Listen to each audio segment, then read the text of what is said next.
Hi hello నమస్తే. మీరు చూస్తున్నది ఆర్సీజీ న్యూస్ ఏపీ. నేను మీ వైఎస్. ఒప్పుకోను కాక ఒప్పుకోను. నేను గర్వంగా చెప్తా ఉన్నాను, గర్వంగా ప్రకటిస్తా ఉన్నా. ఈ రోజు నుంచి ఆదోని సబ్ రిజిస్ట్రార్ ఆఫీస్ ఒక చరిత్ర. ఈ రోజు నుంచి ఆదోని సబ్ రిజిస్ట్రార్ ఆఫీస్ లో ₹1 ఎవరికి లంచం ఇవ్వాల్సిన పని లేదు. లంచం ఇవ్వాల్సినటువంటి అవసరం లేనటువంటి ఒకే ఒక్క సబ్ రిజిస్ట్రార్ ఆఫీస్ ఆంధ్రప్రదేశ్ లో ఏదైనా ఉండబోతా ఉంది అంటే అది ఆదోనిలో సబ్ రిజిస్టర్ ఆఫీస్ గా నేను మీకు అందరికీ తెలియజేస్తూ, సబ్ రిజిస్టర్ ఆఫీస్ ప్రక్షాళన, అవినీతికి తావులేని ఆదోని నా ధ్యేయం. ఎమ్మెల్యే పార్థసారథి. కర్నూలు జిల్లా ఆదోని. గత కొన్నేళ్లుగా ఆదోని సబ్ రిజిస్టర్ ఆఫీస్ అవినీతితో కూడుకుపోయిందని తరచూ వస్తున్న వార్తలకు స్పందించిన ఎమ్మెల్యే పార్థసారథి తనదైన స్టైల్లో నూతన ఒరవడికి తెరలేపారు. ఉచితంగా రూపాయి లంచం లేకుండా కేవలం గవర్నమెంట్ నిర్ణయించిన చలానాలు మాత్రమే రుసుము చెల్లిస్తే సరిపోతుందని, ఎవరైనా అవినీతికి పాల్పడితే తాట తీస్తానని, ప్రజలకు అలాంటి సందర్భాలు ఎదురైతే టోల్ ఫ్రీ నంబర్ 1064కి కాల్ చేసినట్లయితే అవినీతికి పాల్పడిన అధికారిని వెంటనే సస్పెండ్ చేపిస్తామని ప్రజలకు హామీ ఇచ్చారు. రాష్ట్రంలోనే అవినీతికి తావులేని సబ్ రిజిస్టర్ ఆఫీస్ మన ఆదోని అవుతుందని ఆయన ధీమా వ్యక్తం చేశారు. సబ్ రిజిస్టర్ ఆఫీస్ లో ప్రైవేటు వ్యక్తులకు తావు లేదని, ఇక మీదట కేవలం గవర్నమెంట్ ఉద్యోగులు మాత్రమే ఆఫీసులో కార్యకలాపాలు నిర్వహిస్తారని ఆయన ప్రజలకు హామీ ఇచ్చారు.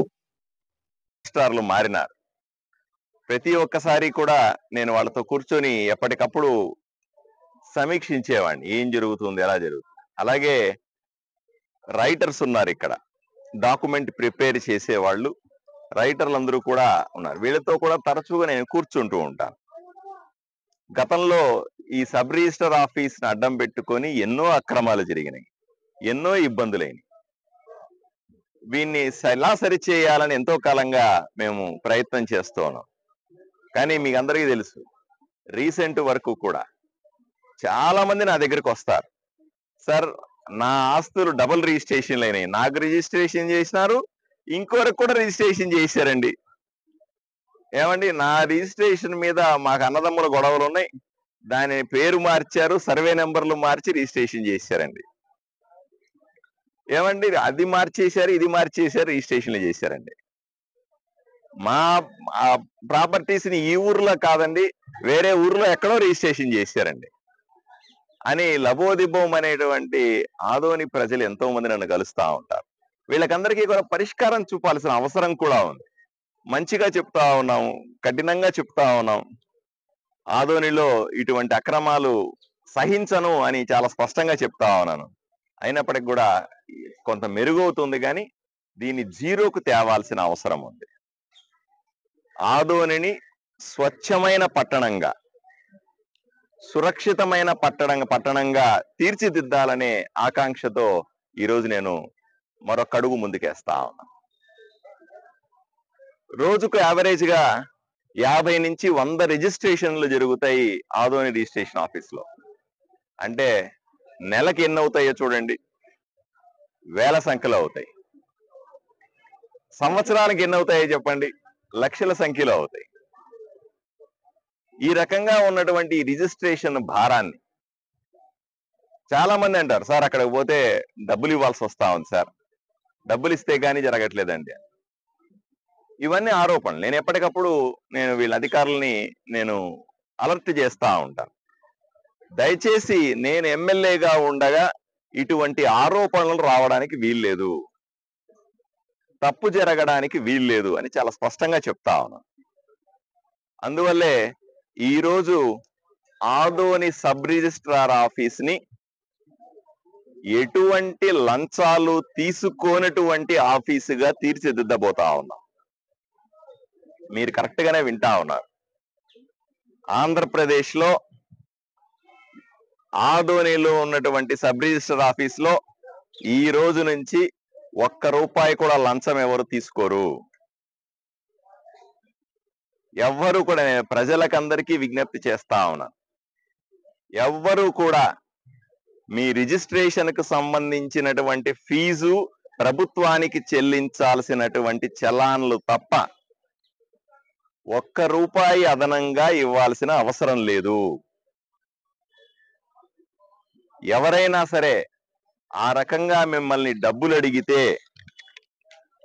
ఎవరైనా సరే లంచం ఇవ్వమని అడిగితే మీకు ఒక టోల్ ఫ్రీ నెంబర్ కూడా చెప్తున్నాను. 1064 1064 1064 అనే నెంబర్కి ఫోన్ చేసి, ఇది నేరుగా యాంటీ కరప్షన్ బ్యూరోకి వెళ్తుంది, విజయవాడకి వెళ్తుంది. అక్కడ సమాచారం ఇస్తే అక్కడి నుంచి పూర్తి స్థాయిలో అన్ని జాగ్రత్తలు తీసుకుంటారు, అన్ని రకాల చర్యలు తీసుకుంటారు. ఎవరైనా ధైర్యంగా, ఏ సామాన్యుడైనా సరే, ఏ పల్లెటూరు వాళ్ళైనా సరే, పెద్దయినా 1064 నెంబర్ గుర్తు పెట్టుకోగలవా? ఎంత నెంబర్ చెప్పు. చూసావా, ఒక మారుమూల మనిషి కూడా 1064 నెంబర్ని గుర్తు పెట్టుకోగలుగుతాడు. నీ కష్టం వచ్చినా నువ్వురా ఇట్లా, నీకు కష్టం వచ్చినా నష్టం వచ్చినా, ఎవరైనా ప్రభుత్వ అధికారి నీకు లంచం అడిగినా, లంచం ఇస్తే తప్ప పని చెయ్యనని చెప్పిన 1064 నెంబర్కు ఫోన్ చేయాలి. ఏ నెంబర్కి ఫోన్ చేయాలి? 1064 నెంబర్కి ఫోన్ చేస్తావా? నీ మొబైల్ నుంచి అయినా, చిన్న మొబైల్ నుంచి అయినా, పెద్ద మొబైల్ నుంచి అయినా సరే, ఎక్కడి నుంచి అయినా సరే ఈ ఫోన్ ఎత్తుతారు, నీకు న్యాయం చేస్తారు. సరేనా? వెళ్ళు. ఈ నెంబర్కు ఫోన్ చేసి, లేదా నాకు చెప్పండి, ఇక్కడ ఉన్నటువంటి ఎవరికైనా సరే చెప్పి మీ సమస్యల నుంచి బయటపడాల్సిందిగా నేను ప్రజలకు విజ్ఞప్తి చేస్తా ఉన్నాను. రెండవది, దయచేసి కొంత సమయం ఇవ్వండి. నేను సబ్ రిజిస్ట్రార్ గారితో కూర్చొని ఉన్నాను. ఆయన చెప్తా ఉన్నారు, సార్ హడావిడిగా వస్తారండి, రిజిస్ట్రేషన్ పేపర్లు ఇస్తారు, ఇప్పటికిప్పుడు మేము సంతకం పెట్టి వెళ్ళిపోవాలంటారు, దీనివల్ల కూడా పొరపాట్లు జరుగుతాయి. సమయం ఇస్తే కదా రికార్డులు వెరిఫై చేసుకోవడానికి, సమయం ఇస్తే కదా మేము అన్ని రికార్డులు చూసుకొని ఇది సరైందా కాదా చెప్పడానికి అని ఒకవైపున రికార్డు రాసేవాళ్ళు కానీ, డాక్యుమెంట్ రైటర్స్ కానీ, ఒక సబ్ రిజిస్ట్రార్ కానీ చెప్తా ఉన్నారు. నిజమేదా? అయ్యా, మీ పొలం అమ్ముతున్నారు, మీ ఇల్లు అమ్ముతా ఉన్నారు, కష్టపడి సంపాదించిన ఆస్తి, లేదా ఇన్ని సంవత్సరాలు రూపాయి కూడబెట్టుకుని మీరు పొలం కొంటా ఉన్నారు, ఆస్తి కొంటా ఉన్నారు. ఏమయ్యా, 1 రోజు 2 రోజుల సమయం ఉండదా మీ దగ్గర? నేరుగా వచ్చేసి గబగబా సంతకాలు పెట్టేసి ఎత్తుకొని వెళ్ళిపోవాలంటారా? నేను ప్రజలు విజ్ఞప్తి చేస్తా ఉన్నా, దయచేసి